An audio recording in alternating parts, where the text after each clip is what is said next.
ดาวเทียมเป็นวัตถุที่มนุษย์สร้างขึ้นและโคจรอยู่รอบโลกของเรานะครับแต่หลายคนอาจจะยังไม่รู้ว่าดาวเทียมมีประโยชน์มากมายหลายอย่างเลยครับเช่นประโยชน์ในการใช้ในระบบการสื่อสารของเรานะครับการสำรวจพื้นผิวโลกการพยากรณ์อากาศหรือการนำทางของเราอย่าง GPS นะครับรวมไปถึงการศึกษาดวงดาวต่างๆด้วยซึ่งประเทศไหนถ้าเกิดว่ามีดาวเทียมเป็นของตัวเองถือว่าเรามีเทคโนโลยีขั้นสูงไว้ในครอบครองนะครับซึ่งประเทศไทยเองก็มีดาวเทียมเป็นของตัวเองนะครับและเรายังมีสถานที่ให้บริการเกี่ยวกับดาวเทียมอีกด้วยครับ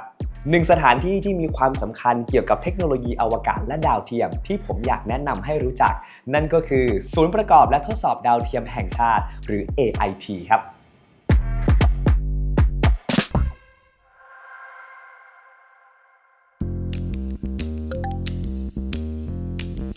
ศูนย์ AIT เป็นศูนย์ที่ก่อตั้งโดย JISDA นะครับที่อยู่ในอุทยานรังสรรค์นวัตกรรมอวกาศที่อำเภอศรีราชาจังหวัดชลบุรีครับซึ่งศูนย์แห่งนี้ไม่ได้มีเพียงแค่การให้บริการทดสอบดาวเทียมอย่างเดียวนะครับแต่ว่ายังมีบทบาทสำคัญในการวิจัยวิเคราะห์พัฒนาและการใช้เทคนิคทางวิศวกรรมขั้นสูงในการออกแบบผลิตภัณฑ์และการทดสอบดาวเทียมอย่างมีประสิทธิภาพครับซึ่งปัจจุบันศูนย์ประกอบและทดสอบดาวเทียมแห่งชาติเป็นที่สำหรับการใช้ทดสอบดาวเทียม TOS-2A นะครับโดยวิศวกรจาก JISDA ได้ร่วมกันพัฒนาและก็รับการถ่ายทอดองค์ความรู้จากผู้เชี่ยวชาญประเทศอังกฤษครับนำมาส่งต่อและก็พัฒนาอุตสาหกรรมและก็บุคลากรด้านอวกาศของประเทศไทยรวมถึงยังมีการริเริ่มโมเดลวิศวกรรมของดาวเทียม TOS-3 ซึ่งอยู่ในการพัฒนาในขณะนี้อีกด้วยครับ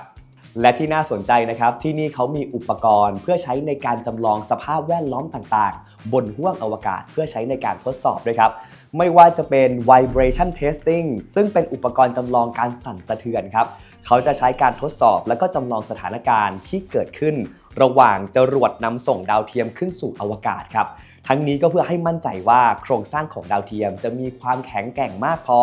และก็สามารถจำลองแรงสั่นสะเทือนได้หลากหลายรูปแบบครับรวมถึงมีการทดสอบในหลายๆตำแหน่งของดาวเทียมด้วย Thermal Cycling Testing ครับนี่เป็นอุปกรณ์เพื่อทดสอบความเปลี่ยนแปลงของอุณหภูมิบนอวกาศแบบสุดขั้วเลยนะครับดาวเทียมจะต้องเผชิญกับความร้อนสูงเมื่อต้องรับแสงจากอาทิตย์และก็ความเย็นจัดเมื่อต้องอยู่ในเงาของโลกครับ Thermal Vacuum Testing เป็นอุปกรณ์ที่ต่อยอดมาจาก Thermal Cycling Testing นะครับเป็นการจำลองสภาพอวกาศที่ดาวเทียมต้องเผชิญทั้งความเปลี่ยนแปลงของอุณหภูมิพร้อมกับดูดอากาศออกเพื่อทำให้ภายในอุปกรณ์ทดลองเป็นสภาวะสุญญากาศครับเป็นการตรวจสอบการถ่ายเทความร้อนของดาวเทียมแล้วก็ทดสอบว่าอุปกรณ์ต่างๆจะกางออกและทำงานได้ดีในสภาพแวดล้อมจริงได้หรือไม่ครับ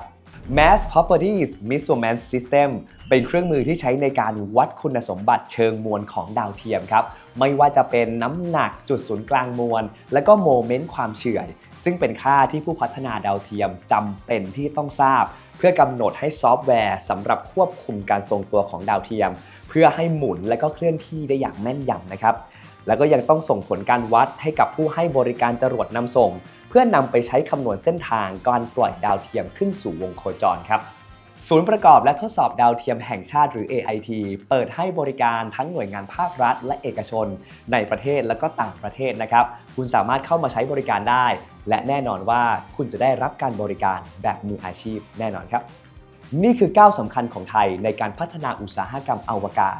เราจะไม่ได้เป็นเพียงแค่ผู้ใช้งานดาวเทียมแต่เราจะเป็นผู้พัฒนาและทดสอบดาวเทียมด้วยตัวเองครับ